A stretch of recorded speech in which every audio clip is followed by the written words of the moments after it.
So today is going to be a very different HUD class. Because, as you see in the news, you hear over and over the foreclosure. We can't foreclose on people. So not being able to foreclose on people has really put a damper on selling HUD foreclosures. In a world where there is normally 20 to 30 HUD foreclosures just in Atlantic County, active right now, there is one HUD foreclosure in the state of New Jersey. Hey, Tom, what's a HUD? A HUD is a foreclosed FHA loan. That's what designates it as a HUD home. It has nothing to do with HUD vouchers or HUD rentals or Section 8 or anything like that. It is just a foreclosed FHA loan. So that's what. Noel, what city are you in? I don't know. So that's what makes it a HUD foreclosure. Like I said, in the normal world, we have 20 to 25 in the county. A HUD foreclosure is great for a newer agent or an agent looking to pick up buyers because anybody can advertise a HUD listing. You don't have to give credit to the listing agent. You don't have to give credit to the listing office. So anybody can market and advertise a HUD home to get buyers. And we're going to kind of open this up since Noel's on. Noel's great with REO properties also. If anybody has any questions regarding any sort of bank-owned property or REO property, feel free to jump in and ask questions because without inventory, we're kind of treading water. So we want to. What's REO stand for? Noel, take that one. Real estate owned. So real estate owned is corporate or bank owned. Falls under both categories. All right, so REO means real estate owned, so it's bank owned. Yep. Correct. Not just bank owned, corporate owned. Yeah. It could be Corporate. a PMI company who could take over. So MGIC is a PMI company. When you get mortgage insurance, a lender, your Fannie Mae is your one lender and your PMI company is another lender, and they insure the loan. The insurance company can come back and actually take over the property in front of the first lender. So that would also be someone that could own a property. My stuff is tax sale foreclosures. So you don't pay real estate taxes, you can lose your property. You might have a mortgage, you still lose your property. And you still owe the mortgage. What's a PMI company? What does that stand for? It's pre-mortgage insurance, or MIP's mortgage insurance premium. That's for FHA. Are tax sales still happening? Yep, I get listings all the time. Tax sales don't fall under the mortgage categories of not foreclosure because it doesn't. When you have a mortgage, you have to go to sheriff sale. Tax sales do not have sheriff sales. They just get straight foreclosed on from the court. They're slower because right now the courts are very slow in anything, but they're still happening. I just go 2 this week. And how do we get lists of that like you do? How do you get lists like I do? It's you know what? It's called relationship building, and I build a relationship with a company, and I've done very well with that company with relationship building, and they refer me. I probably get referred 7 to 10 other clients a year from them directly. So a funny story with Noel. Noel does BPOs for banks and asset managers and really everybody that wants a BPO. A BPO is a broker price opinion. In my opinion, they're awful. They're a pain in the butt. I hate them. I could not dislike them anymore. Noel has the brain where he likes doing them for some reason. He's crazy. I got an email that said from another agent, not in our office, that said, hey, I see that you do BPOs. Can you do a BPO for this property? And of course I said no. We sent it to somebody else and they said no. We sent it to Noel. Noel said yes. Noel, how much business has that bank given you in the past year since that happened? It's been since October of 19 is when I did that BPO. I've gotten 27 listings. Probably about, I just finished my invoice for BPOs, was about $1,000 at BPOs. And I probably made, literally they were 55% of my business last year. And the only reason they were only 55% is because COVID. It should have been about 75. I should have had about 70 listings last year, but COVID created a lot of issues. So you made $70,000 off of that relationship that you built. Correct. Correct. And that was all because an agent, myself, and a couple other agents didn't want to do a BPO. So, yeah, what Noel said is all about relationship building. If you're available for asset managers to help them out in any sort of way, you can get rewarded. There's instances where you don't get rewarded and you kind of just get paid $75 or $50 for a BPO. Or there's instances where they hand you almost 30 listings. Right. Just to clarify, a BPO, any agent can do that. It's not, you don't have to have your broker's license. Correct. So it's just basically like a CMA, but for a bank. It's a very detailed CMA. Detailed CMA. Very, very detailed CMA. Noel takes it to, banks love it when Noel does it because Noel's are as precise as can be. Mine are literally just me pulling numbers out of the air and throwing them on paper. But if you ever want to see a BPO done, I'm sure Noel will show you some of his and, see the detail that he goes into it. So, one of the things with BPOs is that I will tell you, you can go right online and you can actually just type in there BPO companies. Anybody can apply to be a vendor for a BPO company. Every company is different and they pay differently and they pay differently time frame wise. But you have to know what you're doing also for value, because not everybody can do it if you don't know how to if you don't know how to do a CMA right, you might do one BPO and never see them again. Because they can tell, they have a background knowledge of what it should be around. Just like when we're doing a CMA, most of the time we know where it should come around, where it should come out before doing the CMA, but the CMA just reinforces what we think. It gives us credit. What do they call for a BPO for all bank, for asset when when there's a default on a loan mainly? Is that when they call for a BPO? They call for a number of reasons. So I one time had to do 100 BPOs over a week because they were selling a portfolio of properties or a portfolio of loan properties. So it can be insurance purposes. They sometimes do it for loan purposes, for selling a loan. They even do it in the beginning. If an appraiser goes through a property, they're not sure of a value, they want to back it up, they'll do a BPO too. So there's a number of reasons. It's not just bank-owned properties. It's a lot of it comes in for certain vendors is when they're selling portfolio of loans. So there was one it was a 1,000 property portfolio across 4 states, and they had to break all those up for different. They give it to one company, and that one company sends it out to people. So not all BPOs are done for actual listings. I have one company that I do BPOs for. I make on an average yearly basis on them. I make the minimum 10, but one year I did 38,000 in BPOs. I didn't get one of those listings. I did sell about 27 of those properties in that 1 year because I had an investor buying properties. But I didn't get any of those listings. But other companies that I do BPOs for, I get 80% of those I'll get the listing for. So for me, it's just an extra way of earning income. It's also learning about neighborhoods, learning about areas. Like, I don't know if anybody saw my Facebook photo. The other day, I was in Newport, New Jersey, far, far away. I had to do a couple extra things out there, but it was a beautiful area and a horrible home. But it took forever to get there. It was like an hour and a half drive.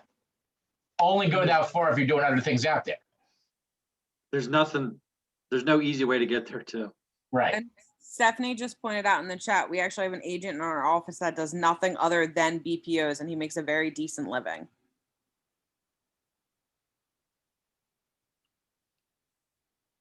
So, and then, what Noel said about a bank unloading a portfolio, that's another reason, you said that's a reason to do a BPO because they're unloading a portfolio. And sometimes you'll be contacted by the people managing those portfolios to sell off that stuff. So it's not always coming from banks. It's not always coming from HUD or Fannie Mae or Freddie. It's coming from a variety of different streets here. A lot of these sites you need to join in order to do REO properties, not even just BPOs, but to actually sell REOs, you have to join several websites in order to make offers and everything else. So let's see, you got to join, who do you have to join? Despo Solutions, how do I get on here? Who is it? Tom, you remember? Pyramid? ResNet, you got to join ResNet, you got to join, and some of these actually charge you money to be part of the site as well. I got all my sites here. Hold on one second. And if you are going to join these sites, update your profile, care about your profile, because the people that are going to be looking at your profiles, at your portfolio, at your work, are the people that are going to decide if they're going to give you listings or properties or not. So if you're just going to go in there and, Noel, I'm going to be you, but half-ass it, don't do it. Because it's I know, sorry, John.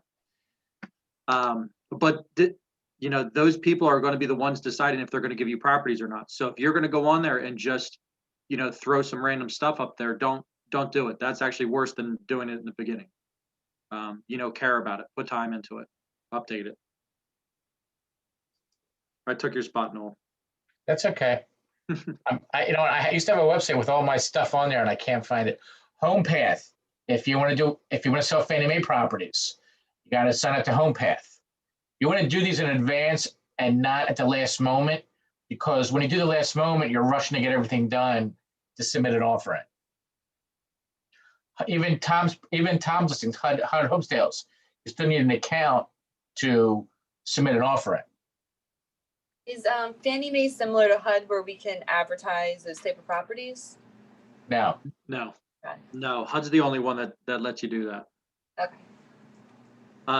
And it's one of those guys where be prepared now, because when they lift the foreclosure ban, when we can foreclose on people, there is going to be hundreds or thousands of properties that hit the market within the first 3 months. So it's going to be a little bit of craziness. How do you become a listing agent for a foreclosure? How does that happen? Say it one more time. How do you become a listing agent for a foreclosure? Again, you have to find the asset manager, apply through the asset manager, through the company.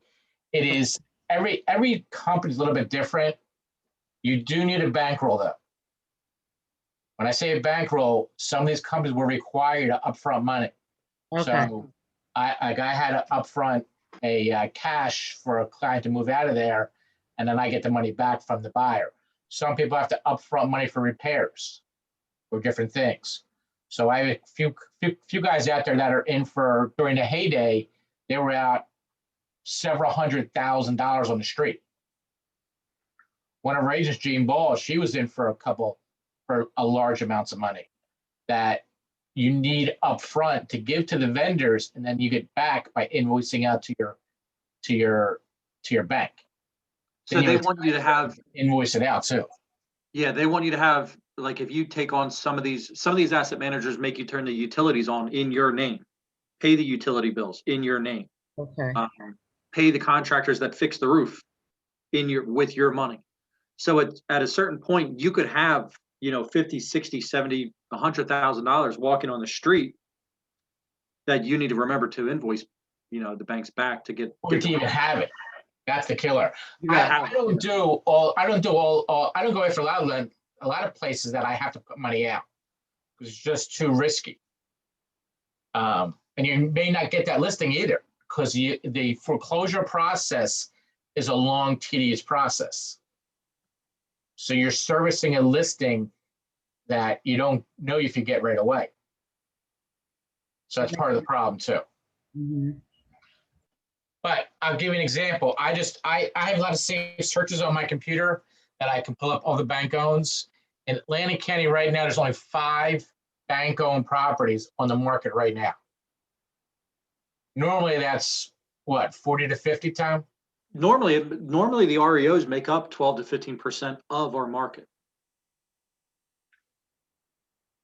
So there's one in Pleasantville for $125,000 and one on Nottingham for $150 are the 2 cheapest ones. Everything else is almost $300,000 and above. So it's one of those where just be prepared. You know, research this. And it's like Noel said, it's building relationships with the asset managers. It's paying attention when bids come out. Like I got the HUD contract because I applied through the asset manager when they had, I'd call it like open tryouts. But everybody submits an application and references and all that kind of stuff, and then they pick who's going to represent it. When I first started with HUD, there was 5 of us in Atlantic County. Since it's dropped and dropped and dropped, now there's only 2 of us in Atlantic County. When this huge influx of properties hits the market, they might take on more people. So you have to pay attention to who the asset managers are, and send them emails. You know, ask them if they need anything. You know, build a relationship. You know, it's one of those things where, unfortunately, the industry we're in, you run into a lot of lazy people. I mean, case in point, I was too lazy to do a BPO that I lost out on almost 30 listings. So there's a lot of lazy, you get in your little comfort zone and you don't want to get out of it. So if you're willing to reach out to those asset managers and say, do you need anything? Do you need help with anything? You can build relationships. There's also 2 good sites you want to get real familiar with is Hubzu. Hubzu is a big auction company, and auction.com. Now, auction.com, your client needs to register as well, and he actually does the negotiating or does the bidding process.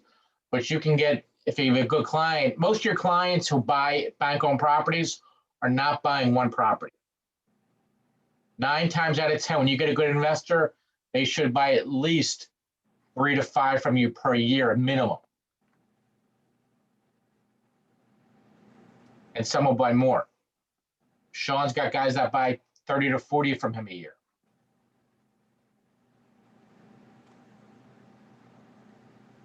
And that's, you know, and also when you're doing foreclosures and REO properties, you know, you have to be able to, you know, what's the return on an investment? You know, what are my out sales? You need to be able to comp out what that house is going to be once it's finished, and be good at it. You know, don't overinflate your numbers just to try to get the deal, because you might get that one deal, but when your investor loses $25,000 because your out sale price was way out of the realm, he's probably, or they are probably not going to do business with you in the future.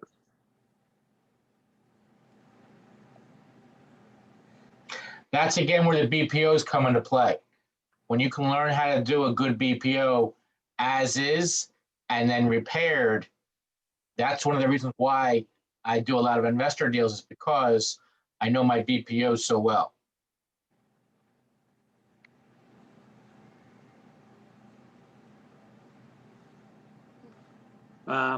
What Yes. other sort of questions do we have? I have a HUD question. Shoot. So I'm kind of playing on the HUD website. Where do we get the information for the asset managers? Like, where would we find their email and all that to contact them? Is that a bad question? It's a No. great question, but HUD is contracted through Tom, and you can only have one representative per office. So HUD is unfortunately off limits, but any Oh, of the other gotcha. ones are fair game. I will take your job, Tom. It's It's okay because like Tom just said, we could actually list your properties without having to alert you or compensate you for listing them, right? correct. Okay, so that's a good thing. Wait. Yeah. You can't list them. Property? You can advertise them. Not list I them, meant advertise. to say advertise, yeah. So, so this is at least HUD site. So when you pull up agent info, it has asset manager right here. BLB Resources is the asset manager. So I would think that every asset manager should be listed somewhere on the listing information. So you know, just click there and brings it up, and then about and all that kind of stuff. And then, like I said, in a normal world, you can click on this and advertise. They don't even have the flyers. I guess we'll go to New York. New York has listings. So they do these every week for you. No branding as far as agent information or brokerage information. A lot of cheap houses.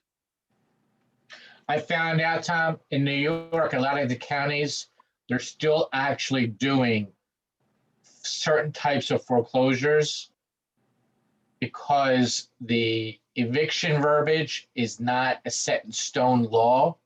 It's interpreted differently. And that's what I found out from one of my asset managers. Certain areas in New York, certain judges are doing foreclosures and evictions because it's not a set in stone thing. Gotcha.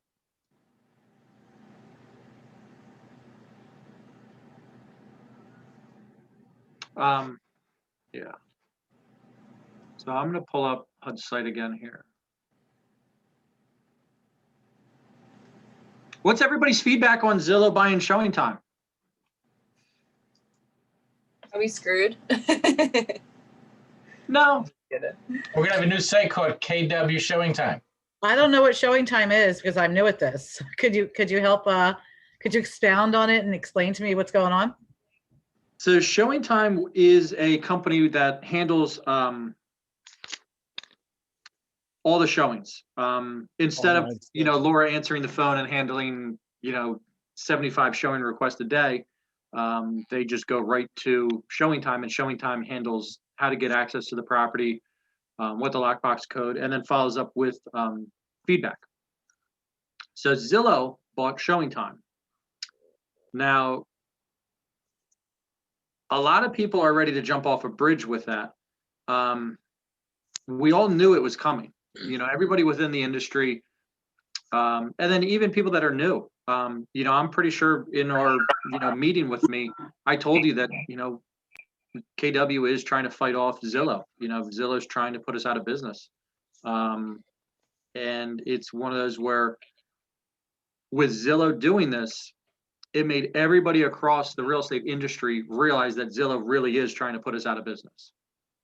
So instead of Keller Williams being the only company that is trying to put up a fight against them, now everybody else, I'm friends with somebody that owns the Sotheby's, and she reached out to me this morning and says, can we sit down and see what Keller Williams is doing to try to fight off Zillow, because we need to get involved.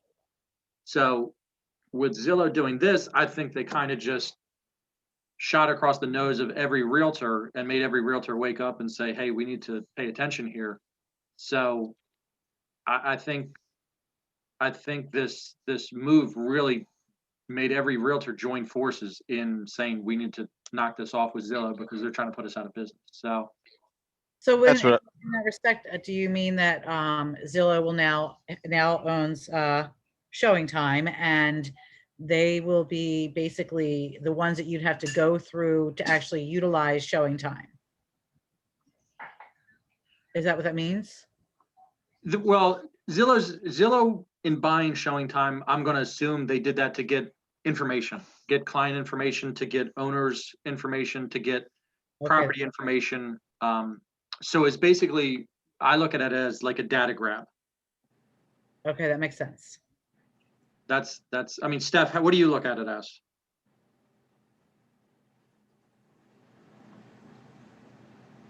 Stuff looks really cold. Sorry, are you talking to me? I was like shoveling my grandparents' driveway. What's your take on the Zillow thing? I think it is their first move in doing exactly like they said before. Kind of history repeats itself. Before they said they would never become a brokerage. They just wanted to help and partner with agents and work alongside, and now they are a brokerage in a lot of states. So I think it's their first step in saying we're working alongside with realtors, but I think they're doing it to see historical data, see who's selling the homes, like you said, get the listing information, seeing if they're getting price reductions, kind of using it to judge agent history as well, because they're going to eventually, I think, have to hire agents on the ground. So I think they're using it for a lot of different tactics that they're just not going to be upfront about. Tom, can I weigh in on that also? I suppose so, since you gave me a pen that says Steve Hack on it. Yeah, and I took it back because you're not going to use it. You did take it back. I was just looking for it. Yeah, so looking at it, all the ins and outs with Zillow and Showing Time and everything that all the information that is uploaded into the technology that they, I guess, now own. They're collecting market data. Showing Time has they're going to be tracking commissions, demographics, locations, so on and so forth. Basically the same thing that we put together with KW as a platform to figure out where our referrals are coming from. They're going to be looking at what markets are doing what when in an effort to try and, I guess, corner the market. They can see, because Showing Time goes, as far as I know, Showing Time is huge. They're across states and states, if not countrywide. So if they can track all this information and see what's doing what, they can basically influence the market and market trends, when it comes to pricing, when it comes to advertising, when it comes to whatever. So they can basically take anybody that's going to be listing potentially, and when they see a spike in a certain market, they can start advertising to that market and basically knock any other agent, out. That's a good point. Is there action being looked at all? Is it being legally challenged or no? I would assume that there's going to be a lot of people that challenge it, and I'm going to assume that realtor associations across the country are going to deal with pushback from our realtors, because we are giving them our information. If we stop sharing our information, Zillow doesn't exist. So there's going to be a lot of interesting things coming through. If you guys aren't signed up for Family Reunion, between Gary Keller and Josh Team next week addressing this, it should be, yeah, Steph just put Gary Keller addressing it at Family Reunion. It should be interesting what our response will be. Yeah, because we're feeding a company that's trying to put the whole industry on its ear.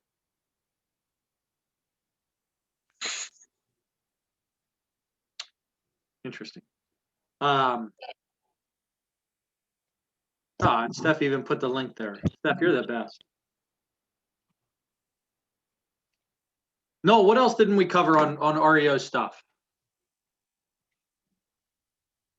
Did you go over investor period, non-investor period, relation to ownership with HUD? I didn't. I should do that, huh? Yeah, you should. Yes, please.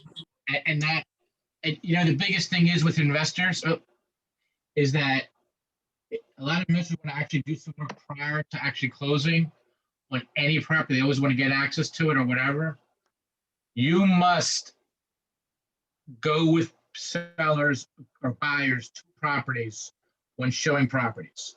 You can't let them go there in advance or buy without you. It happens more than often. You always want to be with them. You don't have to be in a house, but you have to be by the house.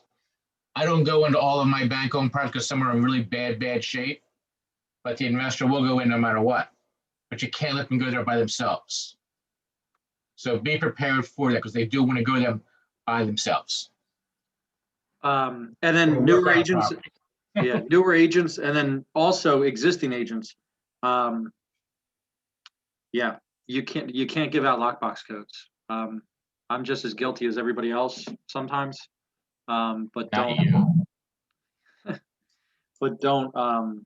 because if they're found in the property and they say that you gave them the lockbox combination, you are literally looking for a new career. Because you can lose your license. So just not worth it. A lot of investors will push you and literally say, hey, this realtor lets me do it. This realtor lets me do it. This realtor lets me do it. That doesn't matter. So on the screen here, we went to Pennsylvania to find some listings. Listing period on the right here, you'll see extended, exclusive, exclusive. Extended is open to owner investor. Sorry, too much soda today. Extended is open to investors. Exclusive is owner occupant only. So when you click on an exclusive listing, where is this? Franklin County, that's fun. So up at the top here, it will say owner occupants, nonprofits, government agencies only. It'll give you a countdown of when they're going to review bids. If you click on a extended property, it'll say all bidders. The difference between an owner occupant and an investor, an owner occupant has to live in the property for at least 1 year as their primary residence. That's what makes them an owner occupant. You cannot have an investor go in there and bid during the owner occupant period. You just can't do that. The question we always run into is, are they going to check? Realistically, no, HUD's not going to come check. But the investors that weren't able to bid on the property that lost out, once they see the for rent sign or the for sale sign, they will call HUD and make HUD aware that you are selling that house. Now, as friendly as you are with your client's first reaction will be to say, the realtor never told me it, no matter what. If it's your mom or sister or brother, they will say that the realtor never told me that I couldn't sell the house. So if you have somebody that you suspect is an investor that wants to bid during the owner occupant period, they will have to sign an owner occupant addendum in the contract, but also send them an email or a text message and print that out saying and explaining what the owner occupant period is and what they have to abide by, just to cover your butt. And remember also on that, HUD is a federal organization. So if they wanted to, they could prosecute pretty hard because it's a federal violation. Just keep that in mind. Yeah, it's not, I mean, with some asset managers, they find you $5,000 or $10,000. For HUD, like Noel said, it's a federal government. You're defrauding the federal government. Those words together are really bad. They can fine you up to $250,000. They can put you in jail. It's literally, it's not something to try to get around. As I say, it's not worth being the one that they do it on, because you never know. Yeah.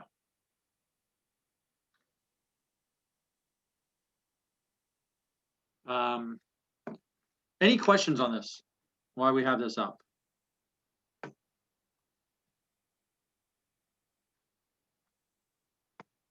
I will throw this out to you guys also on HUD properties. Even if you don't think you're going to get it, make a low offer on a property, your offer stays in the system. If the house goes back and forth on the market and comes back on, they're going to come and send you an offer over and over and over again. I have properties that I see a year later that sometimes sit on the market a long time, and I get the information when they finally come down to a price where my seller will go to. So don't be afraid to make any offer you want. No, this house is $7,900. Do you want to go buy a house in Somerset, PA? Somerset, PA. Oh, not too bad. I could probably buy it for $1. Maybe. That's the cheapest I've ever seen a house. So on here, under addendums, you can pull up, oh, they're a little bit different up there. See, Pennsylvania has a different asset manager than we do in New Jersey, so things are a little bit different up there. PCR is property condition report.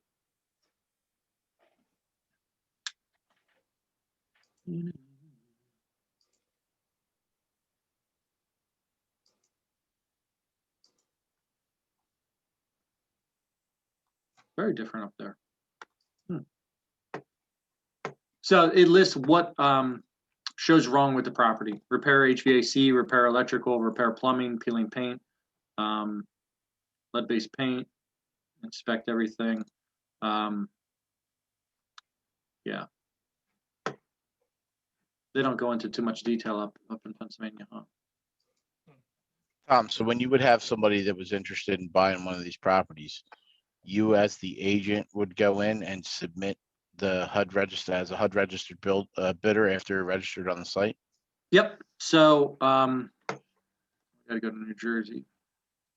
I'll show you how easy, and it's And they It's need very easy. an agent to do that, right? People don't just Correct. go on. Okay. Yep. So don't ever be afraid to send a client to HUDhomestore.com because they cannot buy a property by themselves off of this site. They need to be a HUD registered bidder. So say we're interested in this house. It's only open to owner occupants. Bid submission deadline is 2/15, and they have 4 days, 13 hours left until they review offers. So no matter what, this property is listed at 128. If you offered $1 million for this property, they wouldn't even look at it for 4 days and 13 hours. So you always have to let your client know that they're not reviewing offers until this date. It doesn't help to get the offer in ahead of time or the last offer in. As long as you have it in on time, it counts. There's no preference given. Also, cash versus financing is no preference given. HUD will take the highest offer no matter what.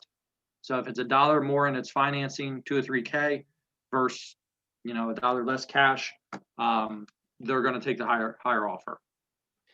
They also offer owner occupied.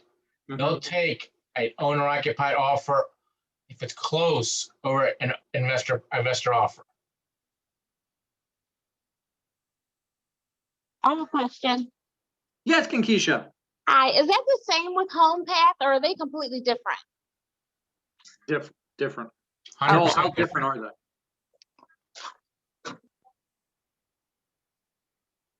Is Noel frozen? What'd you say? How different is HomePath versus HUD? 100% different. Okay. On the HUD site, you're submitting an offer right online, or we are as an agent. On the HUD site, you're not submitting an offer. You submit a pre-offer on the Fannie site, but you got to send your direct offer to the agent. It's a little bit different. Fannie Mae's HUD's all automated. Fannie Mae's full contract addendum. It's a whole lot different. And Okay. Fannie Mae agents some of them are really hard to deal with. Oh, God. Okay. But you don't have to wait, like they don't wait the days like like they do on HUD. Say again? They don't wait, like he was just saying, like they're not gonna look at the offers for another 4 days and something hours. So they don't do that for the Fannie Mae Home Path. Fannie Mae Home Path has a 21-day no investor period. Okay, so they will. HUD's about 15 days to 18 days, no investor period, roughly.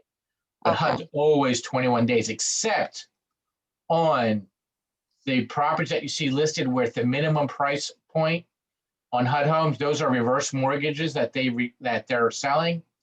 Those homes that have, I think it says HUD CR 513. Those are reverse mortgages. And what they do in reverse mortgages, they get an appraisal and they put the minimum price acceptability. You cannot make a lower offer than the minimum price available to you. You have to go over and above that price. And those are open to anybody right away. And Okay. it's listed on the MLS that it'll say HUD and then CR next to it and minimum price. That's the minimum price, the asking price.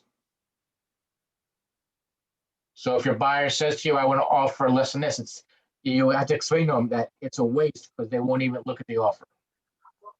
Now, a Okay. lot of those properties will get reduced over time, and then they can offer again over the whatever price they reduce it to.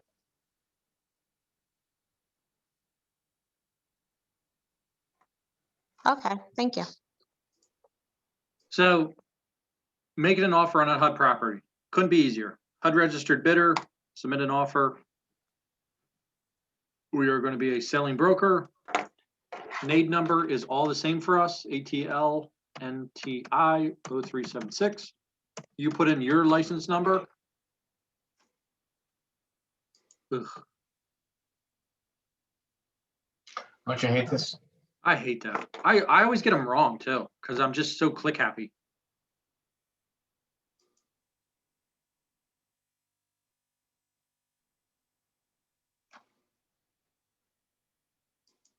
Yeah, it gets so clicky. So submit what you're going to offer on the house. Purchaser is either paying cash, 203B financing. That is a regular FHA loan. They just put 203B to confuse everybody. Insured financing, 203B repair escrow, 203K loan, applying for conventional or other financing not involving HUD. Some people get confused on this one. If you have somebody getting a hard money loan, they like to tell everybody that it's cash. It's not cash. It's dependent upon appraisals and comps and all this kind of stuff. So if you have somebody that has a hard money loan, you're clicking this, not cash. If you click cash, you have to show them proof of funds within 48 hours. Those people are not able to do that. So always click that. Number 5, HUD will pay closing costs up to 3%. Now, the tricky part about that is on line number 7, the net amount due to the seller, $94,000. That is what HUD reviews. So if you need closing cost, obviously that drops that down. So if it is a hot property, you might want to build the closing costs back into the price of the house.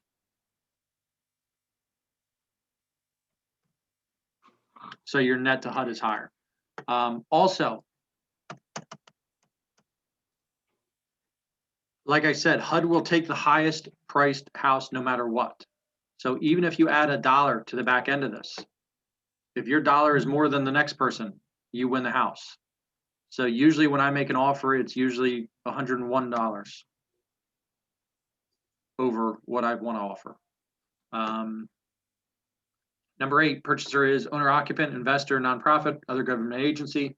During the owner occupant period, it is shaded owner occupant, can't change it. So you can't go in ahead of time and make an offer for your investor. Line number 10, seller does not accept this offer. They may or may not hold it as a backup offer.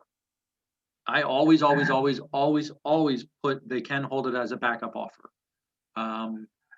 If something happens with the original deal, you don't get it, and the original winning broker doesn't get their information on time, HUD has no problem canceling contracts or canceling deals before contracts are even written because the timelines aren't met. If they cancel a contract, they can roll right into your deal. If you have, they can hold it as a backup offer. If you don't have, they can hold it as a backup offer. They might roll into a deal for less money than what your person offered. The worst thing that happens is an agent in our office had a person that made an offer on a house. Our agent did not click, they can hold it as a backup offer. The original deal fell through. They rolled into an offer about $2,500 less than what the one agent offered. That seller saw that it sold for $2,500 less, and that client was not happy whatsoever. If you click that they can hold it as a backup offer and they roll into your deal and your people have moved on and no longer interested, all you have to do is send an email and say, my people are no longer interested. There's no binding your people to this deal if they roll into it. Purchaser information. they're not an employed by HUD. They're not a field service manager. They're not a listing broker. Seller, broker, agent submitting this ownership interest. No. If an agent is buying a house, they do not pay you commission. If you are an agent within our office, you cannot buy a HUD home. They deem that we have too much inside information. Tom, make sure you say that again out loud so it's fully understood. If you are an agent within Keller Williams Atlantic Shore, you cannot buy a HUD home. As long as we have a Any HUD contract selling these. Any Any HUD HUD. home. Could Yep. be with somebody else too. Any HUD home. Any what? Any HUD home. So if someone No. else owns it, you still can't buy it. As an agent, period? As an As agent an with agent Keller in our Williams. Oh. office. Oh, so that means I would have to leave Keller Williams for like a couple months and then come back? Yeah. Okay. I mean, honestly, looking at these, it's very rare that a deal comes along that's worth it with HUD. I mean, if you want good deals, Knowles properties are probably the better deals.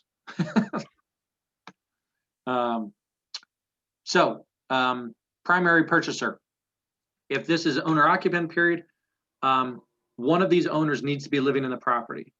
You can click here to add another purchaser. Say it's a father buying it for a son. You can click, father here and son is living in the property, but you can click not living in the property for one of the purchasers. But for owner occupant, somebody has to be living there. You need their social security number, first name, last name, address, email address, phone number. This information needs to be correct because this is how they generate the contract. If there's a spelling mistake or a middle initial that they use or don't use that you include, the contract's going to be wrong and they're going to have to redo the contract. Email address, obviously that has to be correct because if they go to send the contract to your person and they have the wrong email address, they will not get the contract. Phone number. So take your time on this, make sure there's no spelling mistakes. If it is a LLC, you need to have their EIN number with the company name and the first and last name, whoever's going to be signing the contract on behalf of the company. Yeah. If your people are worried about, putting their social security number out there, it's going to the government. They more than likely have their social security number already. So no issues there. Buyers select closing agent information. That is a lot of words for title company. You can pick any title company you would like. Most of them are already in here. The one thing that just review escrow officer. Sometimes this populates with a name. Make sure that that name still works at the title company because to execute your contract, the title company needs to sign the contract. If that person you put in as the escrow officer is no longer with the company, again, they have to redo the contract. No fun waiting for that. So if you're not sure if that person still works there, just call the title company and ask, who handles the HUD closings, and you can put that person's name and phone number and email address.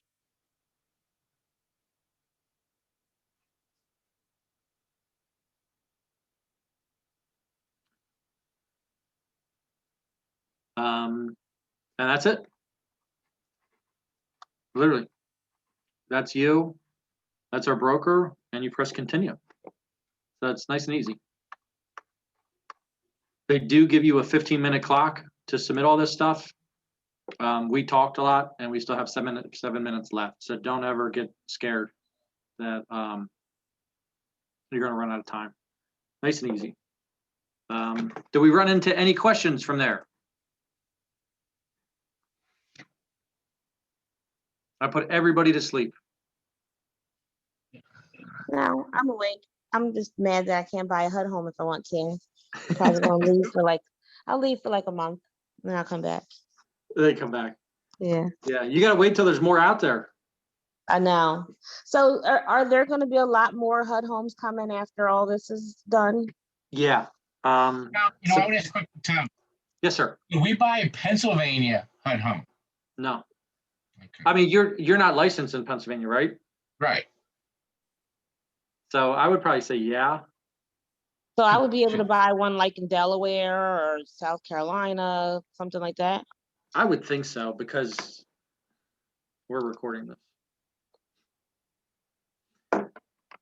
Yeah, I mean, you're not licensed there. The office doesn't have stuff there. Legitimate Okay. question. You what? It's a legitimate question. Yeah. Yeah, because I would think that we just can't do it in New Jersey and under the Keller Williams umbrella. But if I'm buying like out of the state, I'm not buying myself. Like I'm not buying as an agent, right? That's a long commute. That is I long. know.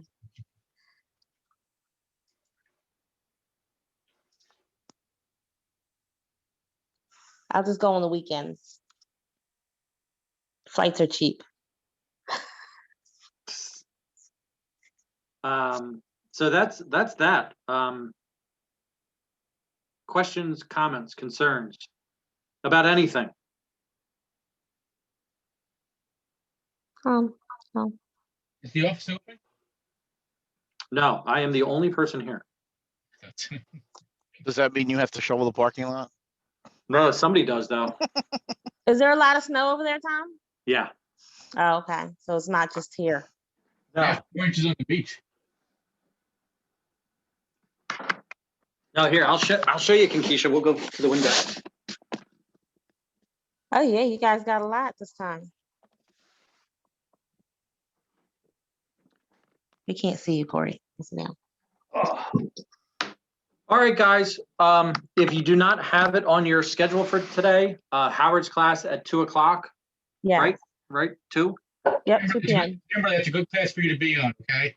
Yeah, Howard is Good class for the everybody to be on, to be master. honest. Definitely. I'll be on that one. I also want to be on yours on Friday. No, You can no, come to the office, try and come to the office. It's much easier to do it at the office.